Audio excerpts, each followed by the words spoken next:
这是苹果公司联合创始人史蒂夫·贾伯斯于2005年在斯坦福大学毕业典礼上的演讲。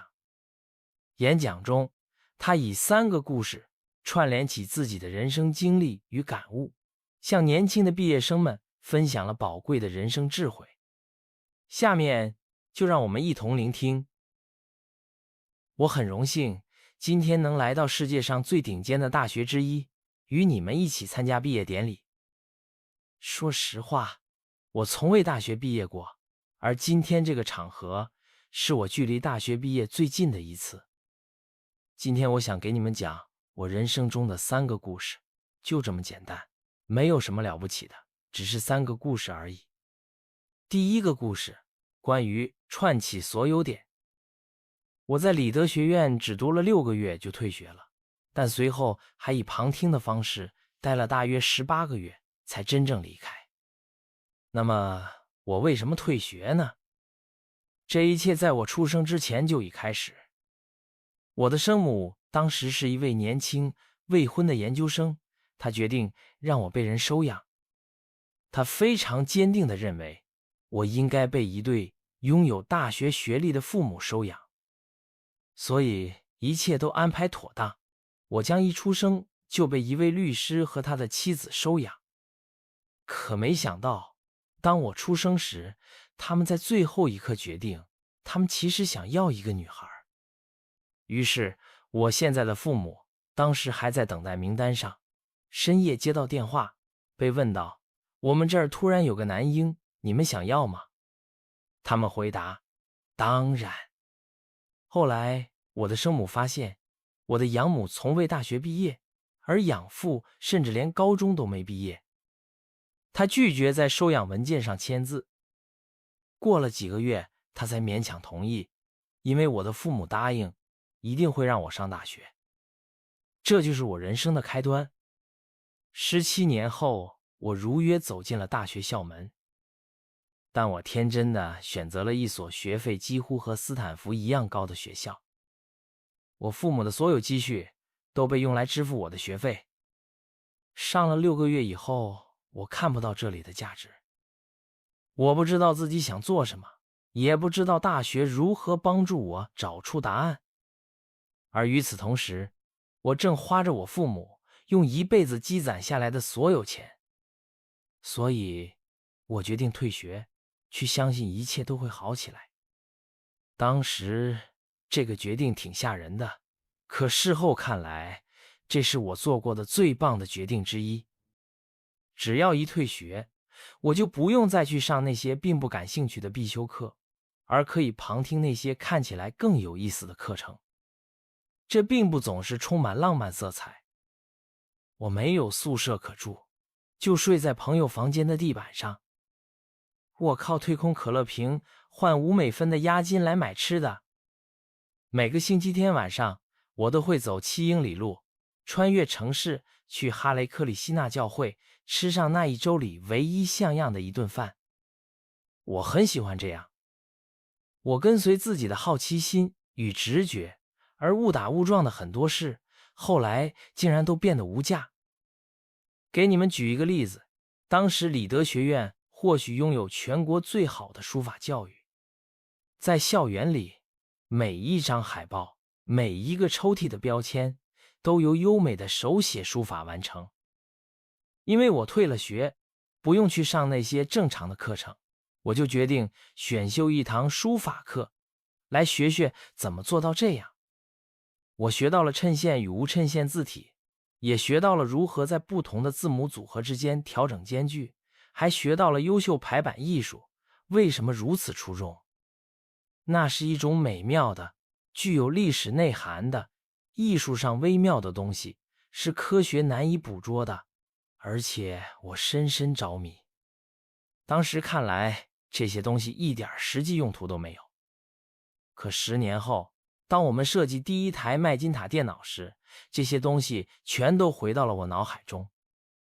于是，我们把这所有都融进了 Mac， 这成了第一台拥有优美字体的计算机。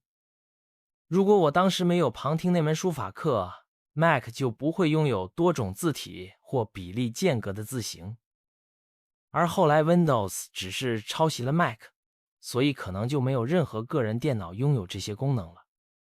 如果我没有退学，就不可能去旁听那节书法课，也就不会让个人电脑拥有这么精彩的字体。当然，在大学时，我不可能把这些点向前连接起来，但10年后回头看，一切都清晰地串联了起来。再次强调，你无法向前连接那些点，你只能在回顾时把它们串起来。所以你要相信，未来这些点会以某种方式连到一起。你要相信某些东西，你的直觉、命运、人生、因果，不管是什么，相信那些点终究会串联起来。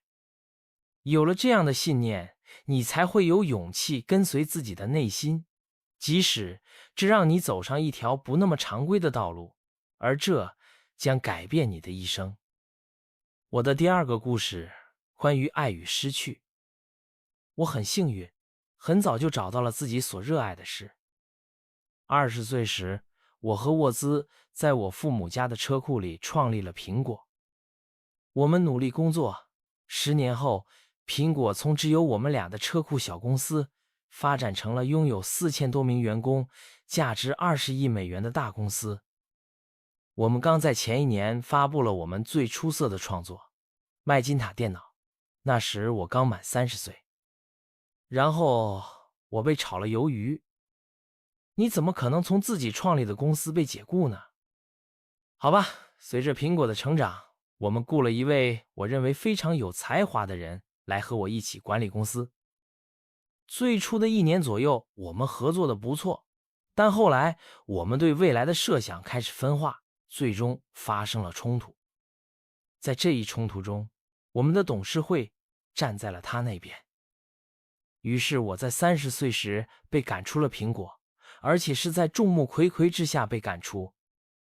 我人生全部的重心突然消失，这太具破坏性了。我有好几个月都不知道该做什么。我觉得自己让上一代的企业家们失望了，就好像他们把接力棒交给我，而我却把它搞砸了。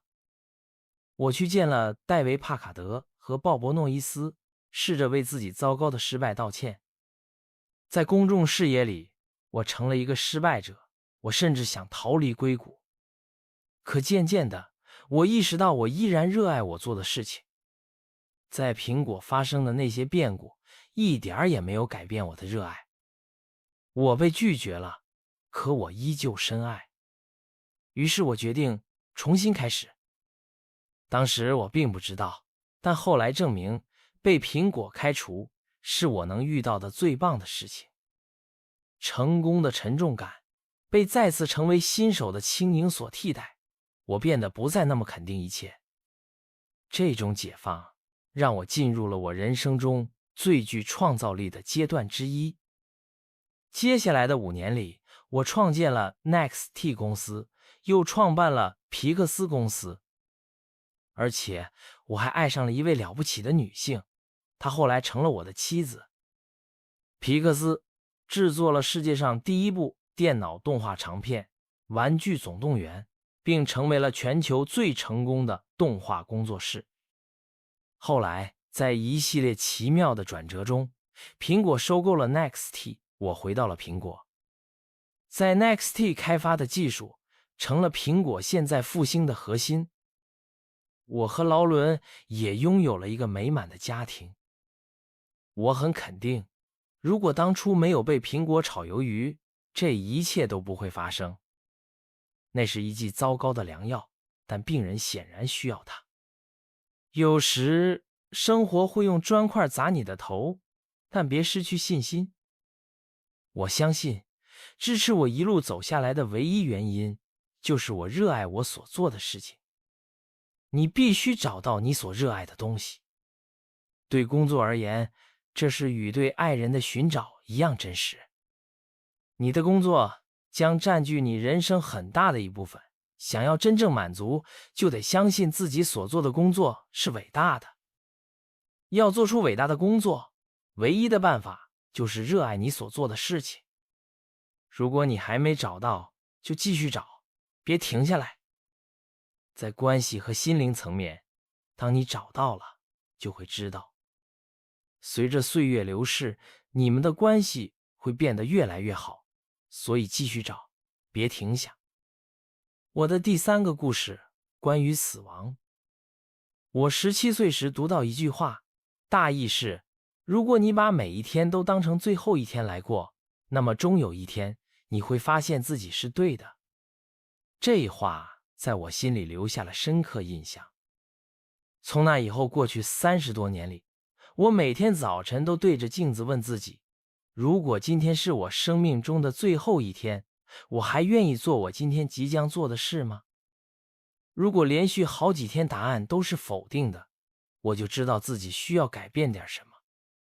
记住，自己即将死去，是我在人生中做重大决定时最重要的工具。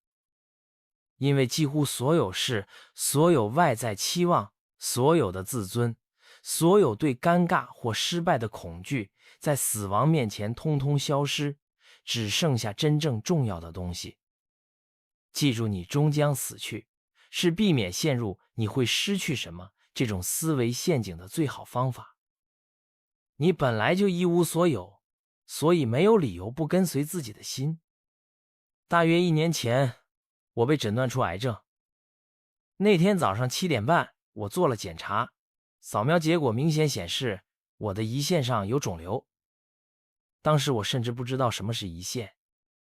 医生告诉我，这几乎肯定是无法治愈的一种癌症，我大概只能再活3到6个月。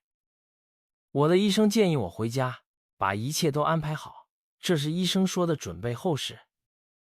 它意味着你要在几个月里告诉孩子们你原本想在10年里告诉他们的一切，意味着你得把一切都打理好，好让你的家人尽可能轻松，也意味着你要和所有人道别。我带着这个诊断过了一整天。那天晚上我做了活检，他们用内窥镜从我喉咙插进去，一路到胃和肠子，再把针头伸进我的胰腺，取了一些肿瘤细胞。当时我在麻醉状态下，但陪在一旁的妻子告诉我，当医生们用显微镜观察这些细胞时，他们都哭了，因为那是一种极其罕见但可以通过手术治愈的胰腺癌。我接受了手术，幸运的是现在恢复得很好。这是我离死亡最近的一次，希望也是未来几十年里最近的一次。经历过这一切，我现在更肯定地告诉你一些话，而不是以前那种纯粹理性思考出来的结论。没有人想死，即使想去天堂的人，也不想靠死去的方式到达那里。可死亡就是我们共同的归宿，谁也逃不掉，这也是理所当然的。因为死亡可能是生命最伟大的发明，它是生命的变革者，清除旧的，为新的让路。现在的新就是你们，但不久的将来，你们会逐渐变老，并被清理。抱歉，我说的有点戏剧化，但事实如此。你们的时间有限，所以不要把它浪费在过别人的生活上。不要陷入教条主义，那意味着活在他人的思维结果之中。不要让别人的意见噪音淹没了你内心的声音。最重要的是要有勇气跟随自己的心和直觉。他们某种程度上已经知道你真正想成为什么，其他所有事都是次要的。当我年轻时，有一本神奇的出版物叫《全球概览》，是我那一代人的精神宝典之一。它由斯图尔特·布兰德在门洛帕克创立，他用诗意的笔触把它带入现实。这大约在1960年代末，那时还没有个人电脑和桌面出版，所以全靠打字机、剪刀和拍立得相机来制作。它有点像纸质版的谷歌，提前35年就出现了。它充满了理想主义、各种有趣的工具和奇思妙想。斯图尔特和他的团队出版了好几期全球概览，当他完成了自己的使命后，就推出了最后一期。当时是1970年代中期，而我正好和你们现在一样年轻。在他们最后一期的封底，有一幅在清晨时分的乡间小路照片，那种你要是足够有冒险心，会在路边搭顺风车的场景。在照片下面写着“求知若饥，虚心若愚”，这是他们的告别语。求知若饥，虚心若愚，我也一直以此自勉。现在，当你们毕业开启新的征途，我也将这一祝愿献给你们。求知若饥，虚心若愚，谢谢你们。